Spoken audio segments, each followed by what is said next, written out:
Hello, good evening. I'm back again. Larry Conley at the Larry Conley Radio Show. David's not with me again this time. Usually it's kind of weird to introduce myself because I'm a very humble person, if you don't know that by now. But so I let David do the introduction. And he has the radio voice and is very good at doing it.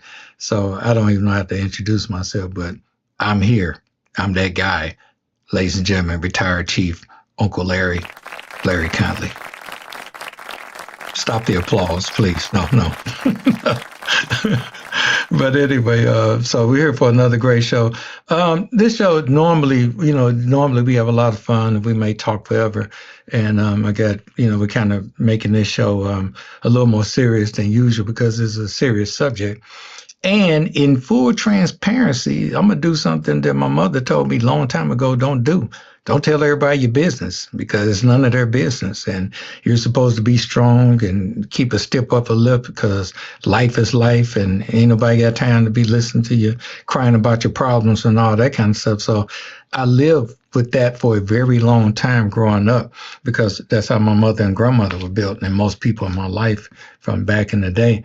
The second thing is the worst thing, and the best and worst thing I could have become was a firefighter because that didn't do anything but support that even more. It's like when I got in the firehouse, like keep a stiff upper lip, don't tell everybody your business, handle these traumas. And if you got any trauma, go in the corner somewhere and cry, but don't do it here because we got fires to fight and people to save and things like that.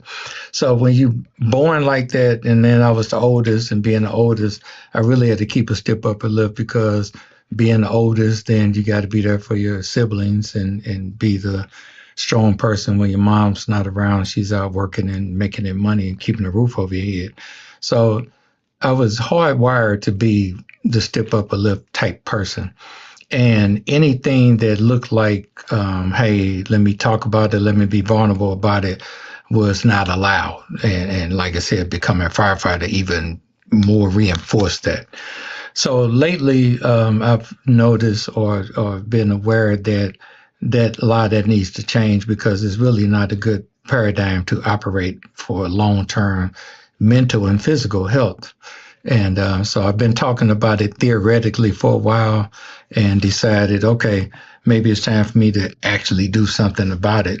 And in doing something about it, I've been doing something about it. And part of today's show, and like me and Kelsey have talked about before, we're going to continue to have these type of shows periodically to really normalize the conversation about mental health, mental fitness, and having a healthy mindset.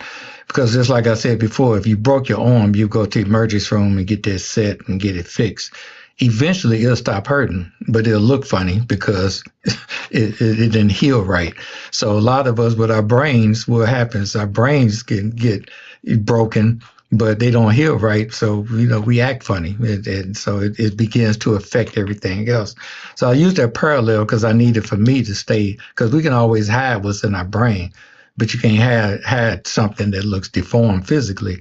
And so you will always get that fixed. So we need to fix our mentality the same way. So back again, I got my good friend and counselor, ladies and gentlemen, full disclosure, full transparency, my counselor, Kelsey Perkins. And so we're going to talk today about the things that she does and the things that she's helping me with in full disclosure. I'm a little scripted today on purpose because I want to make sure that we hit all these points and make sure we make the most use of this next hour coming up. So I got Kelsey on, and then in case, it all come crashing down, which I don't expect it to do because I'm a bad MF. I can't say the other word because sometimes my mother watches this podcast. But for moral support, the person who's been around probably when I went through like some of my worst times in the fire service and sometimes personally has been my good friend and future captain, Jessica Jackson. And Jessica's a badass too, and she could be more vulnerable than me. She's called me and been vulnerable. I'll be like, okay, enough of this vulnerable stuff, but seriously. But it allowed me to be vulnerable with her about stuff too, that that you have to get off your chest so you can live to fight another day. So, like I said, it might be a little scripted today, and you don't have the same back and forth me and David usually has, but I want to make sure I respect what's happening, because Kelsey and I have talked offline about, some people that I know and some people I know about who've made some final choices based on things they're going through. And they ain't going through it no more because they fixed that, and not in a good way. And so we just want to make sure that we continue to normalize this conversation and make sure that we hopefully save people. And hopefully my transparency, even though it goes against what I was trained to do, some of my transparency may give you the permission to open up yourself and be transparent with somebody you trust and somebody that can help you. So today I want to start the episode by being real, because that's what this conversation is about. It's about being real. And after more than 33 years of in emergency services, I've seen to live through a lot of the highs and a lot of the lows. And those that kind of trauma doesn't always hit you at once, but it definitely builds up over time. In the last few years alone, I faced a loss of a brother firefighter with Ben Polson, who was on my team at the 13's engine house in St. Louis. He died in the line of duty. Matter of fact, Jessica and I were at a conference in Pensacola with Kirk Igerson when it happened. So I felt very helpless when it happened.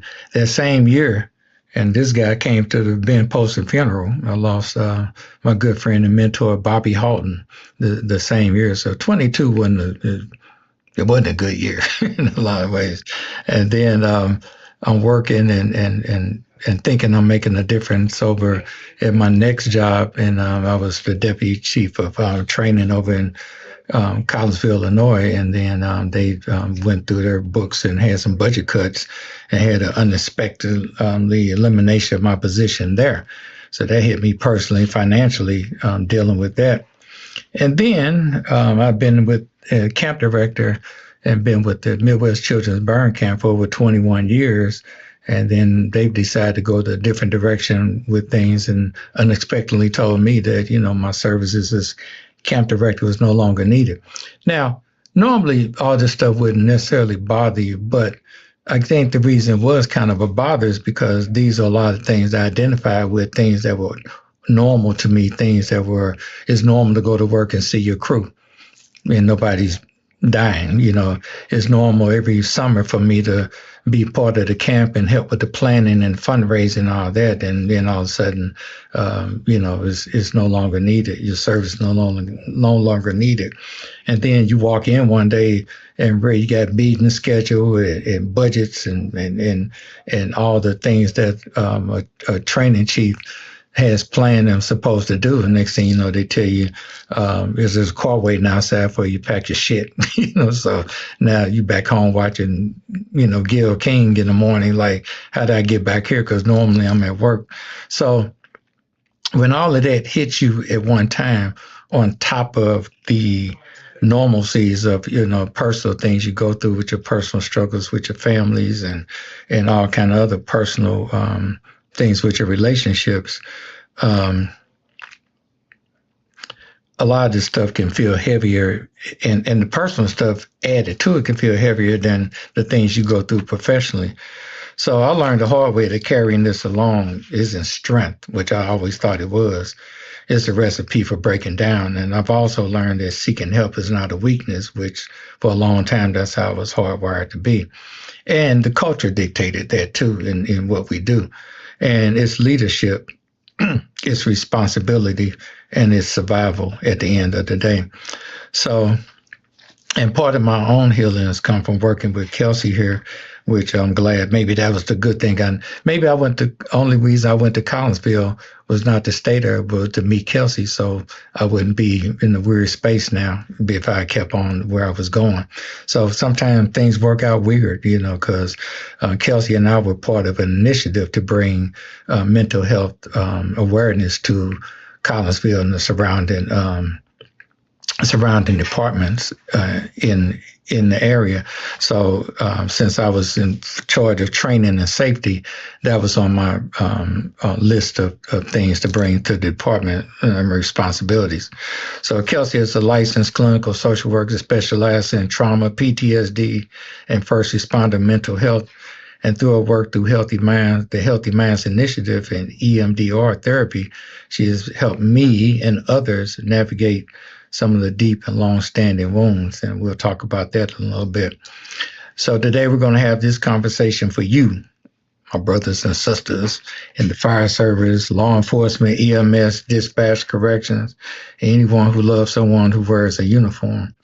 And we're going to talk openly about trauma, stigma, healing, and how we can all take steps, no matter where we are, toward a healthier, more resilient life. So hopefully this can help save somebody and help with the whole thing, because it's not an easy thing to talk about. And but I'm here to talk about it. And Jessica knows, it's with me being me. This is I'm sure this is a weird space to be in, but it's necessary, I think, considering what's at stake and considering we're losing people left and right. Jessica, why don't you maybe talk about from your perspective, because I'm me looking at the world, but I'm not the world looking at me and wondering how, I came across and processing things or, and then you being a firefighter, you're not just a friend, but you're a firefighter who go through similar, a lot of similar things, because we worked on the same department. But you do a pretty good job of expressing yourself, even though I'm sure you can, find some value in going to therapy yourself. But you don't hold it in as much as I do. So what is your take on that, and do some of the stuff I'm trying to talk about now, do you feel like has some relevance? Well, two parts. One is I have you to express myself openly to. So having someone that doesn't matter how you feel, what you're going through, that you can open up to, I think has helped. Because if you know, there's many a times I've come to you very, very, very emotional, tears at some point, and you rein me back in to where I could think logically as opposed to emotionally. So I think that's one huge thing I have when it comes to working this job and knowing people. Like, you've always been the only person I've ever had like that. And then the other aspect of it is watching you personally go through this. Because when I came onto the department, people don't know, I came to Larry's firehouse. And I always looked up to Larry. Larry was always this big, badass firefighter. And he took care of the truck. I mean, he was just huge to me. And so, he was one of those people I emulated. And so when it came to now we're friends and we've gone through some things, but still I'd never seen him, how do I say it, lost. And I think there's a few situations where you were literally mentally lost, physically, emotionally, mentally, you were lost. And I felt like I had to just hold on to you, throw you a life raft and just hold on to you, a life raft, because I didn't know what to do. I knew what to do as far as to go get resources, because that's what we do, is we get resources. So I got resources. I got people to help, and I went to people that I knew how to handle so many situations, while I just held on to that life raft and I just held on to you. That's kind of the best way I could put it. Yeah, no, you're right about that. Like I said, it wasn't always, you don't know what you don't know. So, but sometimes when you don't know, just being present is important. And if nothing else, you were present, if it wasn't something that we were both immediately involved in. Definitely if I was involved in something and I confided in you after the fact, then you may, a lot of times will just drop everything and say, let me see what I can do to be there for you. And a lot of times, if you don't know what to do, that becomes better than nothing, because a lot of times you might find yourself alone or nobody really taking time to try to understand what you're going through. And even though you don't always have the answer, you were present. So that's more valuable than anything. Kelsey, are you back with us now? You good? So I am a MSW LCSW in the state of Illinois and a certified first responder counselor. And so that is a 40-hour certification to be able to perform counseling with first responders. I am one of 7 south of the Champaign, Illinois area, which is about 2 hours north of St. Louis, I would say. And so we go through a 40-hour intensive training. We do ride-alongs, really immerse ourselves in the first responder culture. We are specific to that culture because it's very, very different than just working with a regular civilian and what some of their experiences are. And I started the Healthy Minds program in conjunction with another local police department in 2019. So we saw a gap in this population for services and realized very quickly that this was an underserved population that really needed to be addressed. And in thinking about the needs of first responders, the mental health needs of them, today's day and age, the biggest challenge I see with that is stigma and cultural barriers. So the first responder world is not very forgiving when it comes to asking for help for the responders themselves. And so really trying to eliminate that stigma, really, really reinforcing first responders to ask for the help that they need.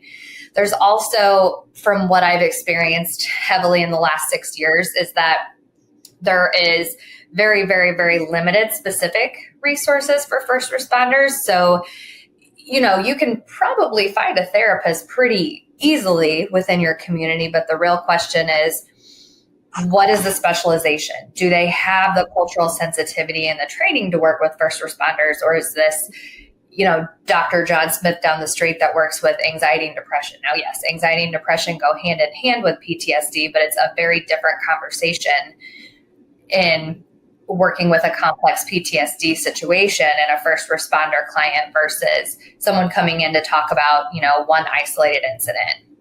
I think that the fear of career impact is something that is pretty significant because I will get the question many times of, hey, what does my employer know about this? Or if I tell you certain things, will I still have a job? And I assure everyone, yes, we follow HIPAA, the federal standard for privacy. And there are certain things that, we could have to dive into further if there are, safety concerns and whatnot. But the employer part is huge because, historically, if you ask for help, could you carry a gun? Could you have a badge? Could you work in the field that you love to work in? Mm-hmm. No, that's true. I mean, even though it's a strange coincidence for me, because right after I start talking, you all lost my job. No, I'm just playing. Not because of me. No, I'm just messing with you. But no, seriously, yeah. But you're right. That kind of stigma historically has made people look at you sideways, like, yeah, maybe you're not mentally ready to handle this job, and don't realize they were a ticking time bomb a lot of times. So we have to be careful with how we, look at all of it. What do you think are some of the common ways that trauma can hide in the first responder's life? In other words, how might someone be impacted and not even realize it? Mm-hmm.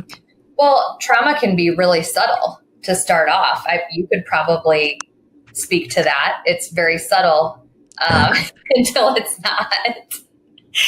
So you're trained and your background is keeping it together, keeping everything in control. And that can't always happen when you are experiencing effects of trauma and PTSD. Anger and irritability, definitely one of the side effects that rear their ugly head. The emotional numbing, you're taught to numb those emotions anyway. So that is essentially something that does rear its ugly head and actually hits you like a freight train because you are trained to do quite the opposite. in that regard. Significant sleep disturbance, overworking, or isolating. So I will get the question at times, from first responder spouses of, why is my significant other, why do they just want to be at the firehouse? Or why do they want to pick up all this overtime when, they're feeling really burned out at work? And that's a significant PTSD symptom, is you're wanting to be there because that's where you feel the most comfortable. And you're avoiding other people, other places, other things, family, life responsibilities outside of the job, because that's where you feel the most comfortable. Relationship strain, that goes without further explanation. And then eating and sleeping habits changing from what they normally are to something either, where you're under eating, overeating, sleeping, not sleeping as much. Yeah. No, I can relate to some of that. The Portuguese talking, I was like, well, I'm checking stuff off the box because I do remember, like, wow, even though it's traumatic at the firehouse, it felt safe being there for some reason, and sometimes safer than going back to your personal life, and then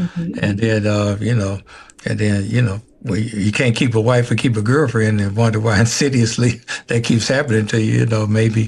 Maybe it's me. I don't know, but it is, it's the job. It's quieter, What is EMDR therapy, and why is it such a powerful tool for responders dealing with trauma?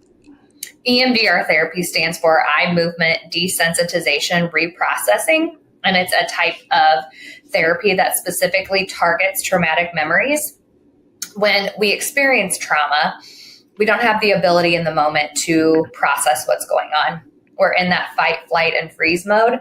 And so those memories essentially get stuck in our brains, and they're not placed where they're supposed to go. So all of our functioning then is based on that traumatic memory.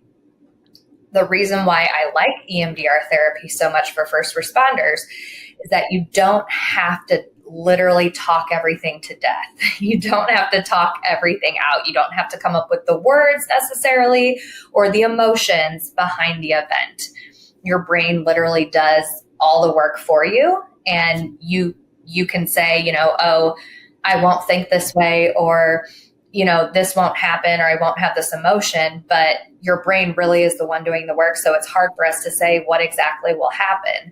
But I really like, for the first responder population specifically, who really struggle with emotional regulation and communication in general, that this is a very minimal way to really be effective with those traumatic memories. Instead of just targeting the symptoms, we're really targeting the root of the trauma. So we're talking about the specific memory or event that's causing the symptoms. So the symptoms essentially do subside because we're really targeting what happened to create everything else around us. The results are super fast and long acting. And that is something that I always say first responders are the best clients, because they come in with the most baggage with complex PTSD, but they also see the fastest recovery and the most long-lasting results, which I think is pretty amazing and life-changing. And then the physical and the emotional triggers, of course, then subside from the therapy afterwards. Mm-hmm. Yeah, I went through it, and I think the thing that convinced me, is when you made the pitch in Collinsville about, you may compartmentalize things and think that you are fixing it, but the marks and the scars it leaves on your brain, they don't process it like that. It's still there. So you really dealing with a false reality of thinking I got it until it all catches up with you. And then this therapy really helps get to the root of the problem and not your illusion of what the problem is in solving it. How does cumulative trauma like that, what many of us experience over 10, 20, 30 years, affect our mental and emotional health, you think? Hey, Larry, I have a question for her real quick. Yeah. Previously, I stated that when I retire, I don't want to live in the city limits of St. Louis, only because I didn't grow up with good memories in St. Louis. I grew up in Indiana. So coming here, all of my memories in the city are fire department related for the most part. So every major city street I go down, I see the bad.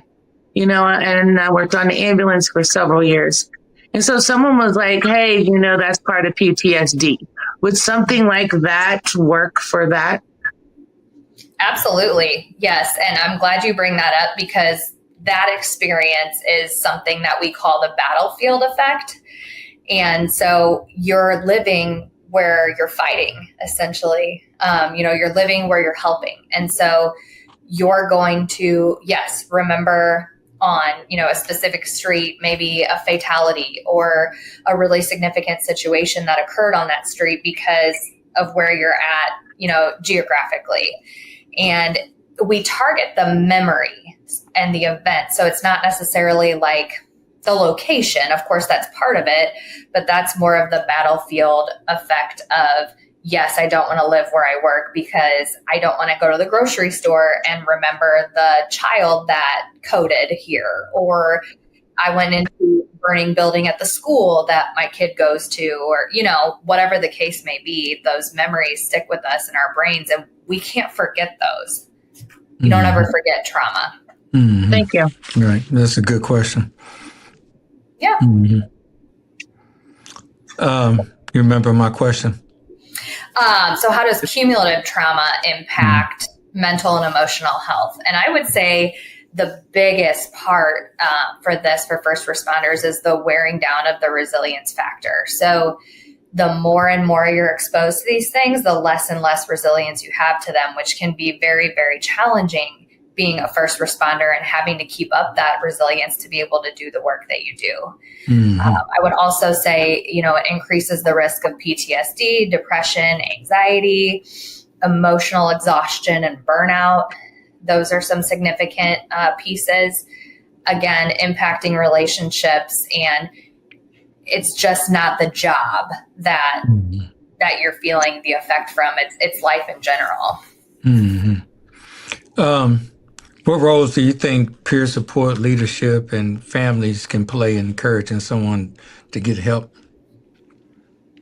So peer support, certainly having those peer stories and vulnerability, that would be really helpful in being able to ask for help for other people. Leadership, I love the question of how can we as leadership help our people ask for help or have them know that it's okay to ask. Well, there has to be leadership buy-in. And what does that look like? I love when leadership contact me at times and they'll say, hey, how can we support this program? How can we help our people feel like it's safe and they're comfortable to use it? And there's a lot of different things that you as leadership can do to be helpful. And so creating a culture of this being acceptable. There are several departments in our area that have incorporated a time off incentive. They believe in the program, and officers and firefighters taking care of themselves so significantly that they are willing to give time off for them to come and utilize sessions here. Right. And that shows a really big buy-in, because that makes the whole department feel like, oh, wow, right. They really believe in this and they want us to use this.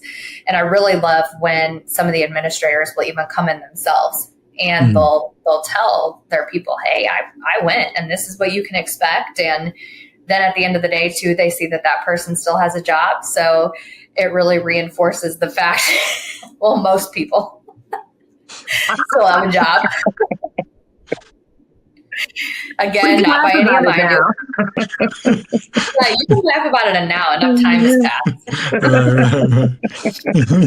passed. No, but I mean, to Collinsville's credit, Collinsville, Illinois Fire Department, to their credit, we did take that kind of initiative to give people time off if they went to so many sessions and they got time off. And I think that was an incentive for some people to do.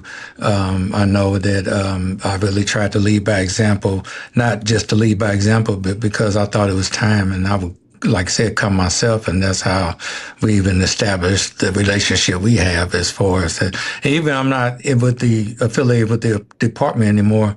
I still make the drive from St. Louis over to Maryville to go to my sessions, because I could have been like, I'm done with all of y'all. But I decided, I'll drive all over the country to go to a Corvette show, but I said I can drive across the river to, go to therapy. So it's all good. So it worked out for that reason, and I'm glad I'm still doing it.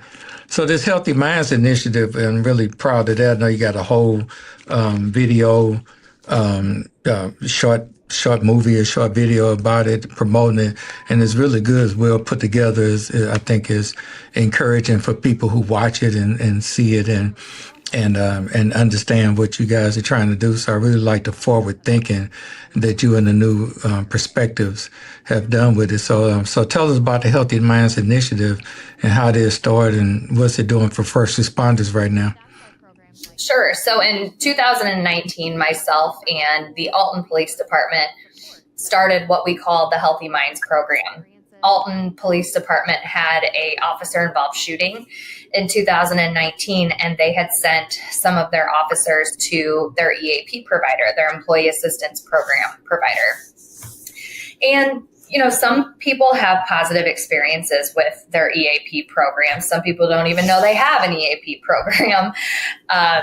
This particular officer went and utilized the EAP program because they were struggling, rightfully so, after the event. And that therapist said something to the effect of, help me understand why you're here. You're an officer.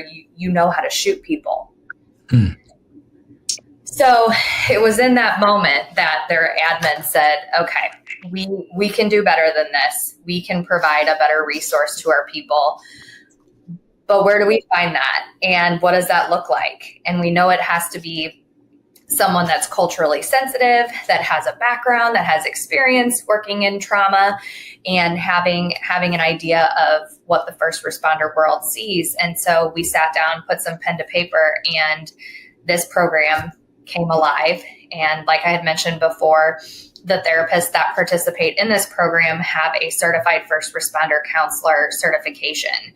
So we are specifically trained to work with first responders and help them process their trauma and work with really intentional tools to be able to continue to help them develop and redevelop the resilience that they've lost along the way. Part of that initiative also is just providing consultation to departments. And so if they have a critical incident or something comes of that, they will call us and we will go out and provide debrief services. Or they may call and say, hey, we have somebody that's really struggling and they're willing to come in. Can we assist in getting them scheduled because they, don't want to reach out or don't know how? Right. Or, hey, we have this individual that, is still struggling after an officer-involved shooting. Can we get the shift together, or can we have this person come in and have you provide services? Mm-hmm. So that's been really cool too, to be able to support them and supporting their departments. Mm-hmm. So how can the listeners and viewers get connected to these kind of resources in their community, or is it just here that we got this forward thinking, Well, so I think it depends on where you are, but Academy Hour, so www.academyhour.com is the website that our certification is through for certified first responder counselors. If you go on that website and you go to find a therapist, you can go into a database that they have broken down by state. And so you can see if there are CFRCs located within your demographic region. If you can't find anything, I am always available via email and phone to assist in finding resources, because that's also another part of this program is we don't ever want to tell somebody no. We don't ever want to say, sorry, we don't know of anything, because that's not an acceptable answer when someone's asking for help. So we also provide telehealth services in this program. So if you do live, in another part of the demographic area, we can provide that as well. But if you're talking, in office specific to where you live and it's not around here, we can certainly assist in that search, or that website would be a good resource. Mm-hmm. Now, one reason I like coming to your office is because you all try to be, somewhat discreet about it. You can't pass somebody in the hall talking about, oh, you here too? You try to make sure it's one at a time. You schedule it staggered. So, most people, not that people don't maybe run to each other on a lot, but it's not designed that way, and Right. so it keeps it a lot more discreet. So I like that type of, empathetic thinking that you had putting this together. What are CFRCs again? What does that stand for? Certified First Responder Counselor. Okay. Mm-hmm. Yep. Certified First Responder Counselor. Yep. What was the other question I was going to say? What do you have any, maybe some practical tools that first responders can build into their daily or weekly routines to support their mental health, even if they aren't ready for formal counseling yet? Mm-hmm. So I tell first responders, identify your person within your department. Identify, your boy, your girl, whoever that might be. Identify that person so that you have somebody to bounce things off of. If you are really struggling with something, make sure that you're talking to someone, whether it be within your department or not. More oftentimes than not, first responders do feel more comfortable talking with, talking shop, so to speak, with people in the four walls of their department. Sleep hygiene is huge. Taking care of yourself physically, staying active, natural endorphins make people happy. Happy people are more positive and present to be around. And of course, abstaining whenever there's something significantly stressful going on, abstaining for,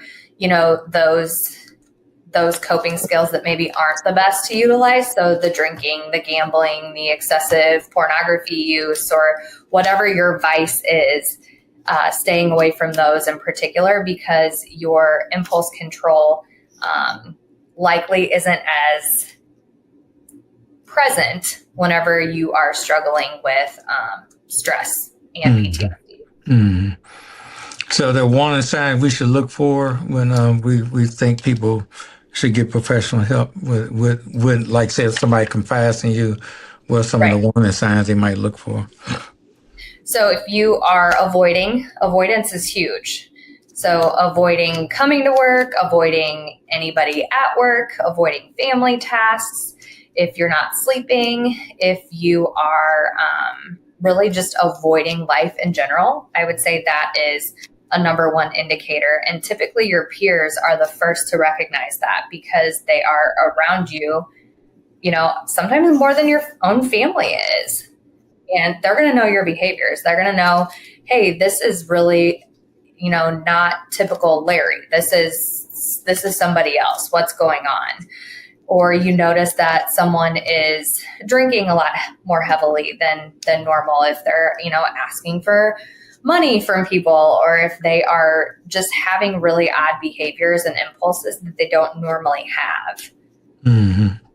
And sometimes I get the question of, whose responsibility is it to tell that person?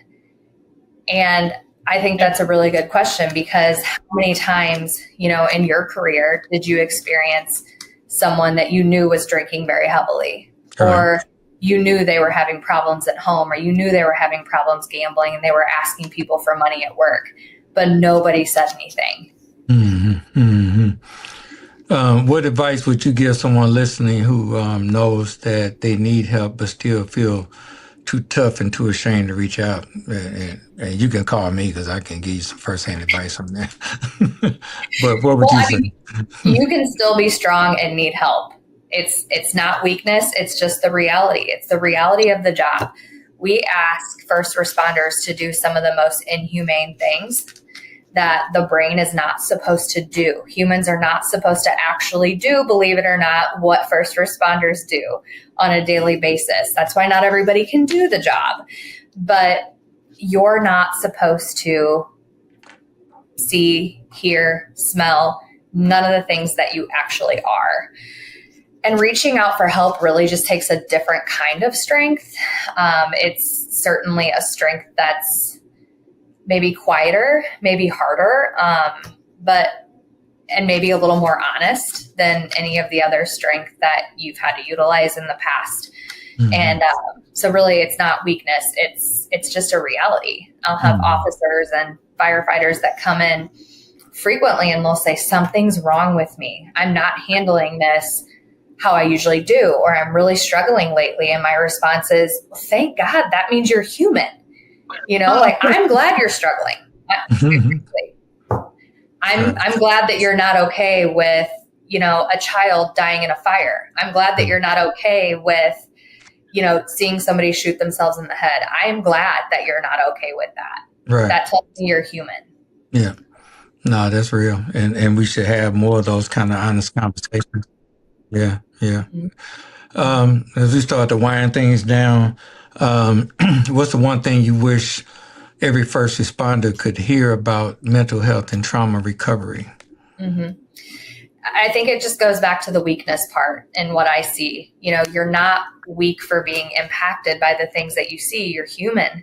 And I really can't emphasize that enough, because it breaks my heart when people think that they have to be okay after they see certain things that, are just so incredibly damaging, or that resemble past experiences that they've had, or maybe certain calls that resemble their family in some way. And getting help is not the end of your strength. It's actually more so like getting it back, but it's really hard work. It's hard work in getting that back, but it's worth it in the end. And for most people that I see, pretty much 9.5 out of 10 people, I would say that I see, it's been completely life-changing for them. I can testify to that. Where can people find you or connect with Healthy Minds Initiative if they want to learn more? Yes, so they can reach out to our office and my email, and we have a website, and I will get you all of that information so that maybe we can post that at the end of the segment here. But for anyone that's interested in the website, it's www.anewperspectiveinc.com. Again, www.anewperspectiveinc.com. And then I have a direct email address that I will provide, as well as office phone number. Good deal. Jessica, what I know you got some to say as we wrap up, just listening, how much did this learning thing, did it help you any? And I think with this kind of input, that we might be better for each other because we used to just confide in each other raw. Like, I don't know what's wrong with you, but give me a hug, and then hopefully that works, but it wasn't, professional. So sometimes when you got a professional guideline, it can help maybe add to the quality of being there for each other, because, I might call Jessica at 3 a.m. if I'm going for something. I ain't calling Kelsey. I want to get, I'll be sleeping. My hours are 9 to 5, so, but Jessica not do that, because Jessica just had a thing she went through not too long ago at a serious car accident, and at 2 o'clock in the morning I get a phone call, and she had to talk about it. So, so that's how we do. But go ahead, ma'am. No, I really didn't have much to say. The only thing I guess that comes to mind is that situation is I recently had probably the most traumatic event I've ever had on this job. And at first people were coming to check on me, and I'm like, what are you doing? I'm fine. Get away. Like, I was good. And then I eventually had to come back and apologize because I was really rude to them, which I'm not rude. I'm a happy-go-lucky person. And it was, that affected me. Like, just, even now, like, I still think I probably should see someone. but I'm also going through menopause. So am I crying about the incident, or am I crying because I'm going through menopause? I'm writing it off as menopause. But after hearing this, though, I think I will, talk to someone just to make sure. And even with the past traumas of just seeing stuff that, I don't think about it until I get on a particular street. And then it all comes back. And I'm like, oh, well, I wasn't expecting that. Okay. And so I think, with just being on this job, August will be 20 years. There's a lot built up that I've never, ever sought professional help.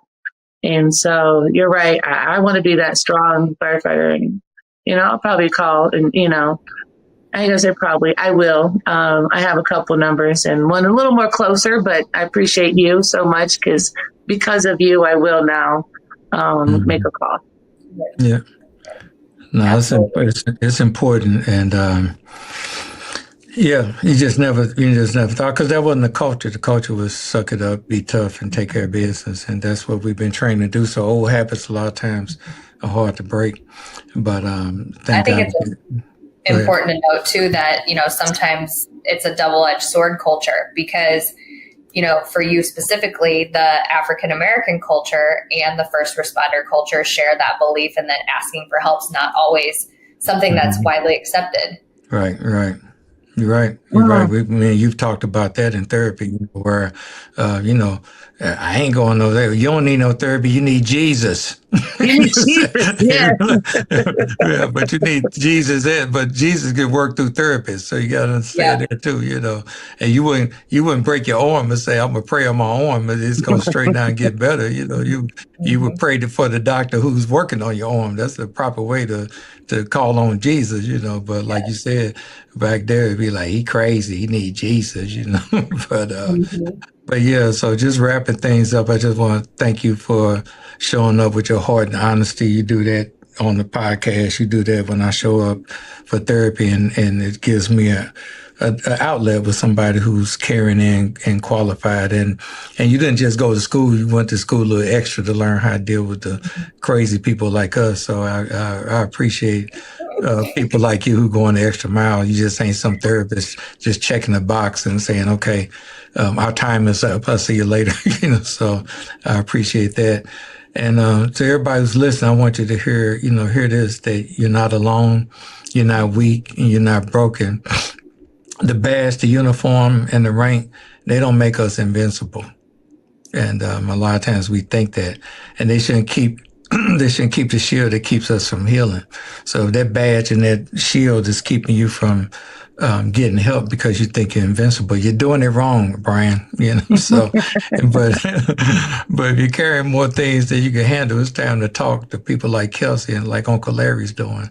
Because I'm used to everybody talking to me. I'm the oldest in my family. Everywhere I go, I'm in charge here. I'm the spearhead person here, whatever. Everybody talks to me.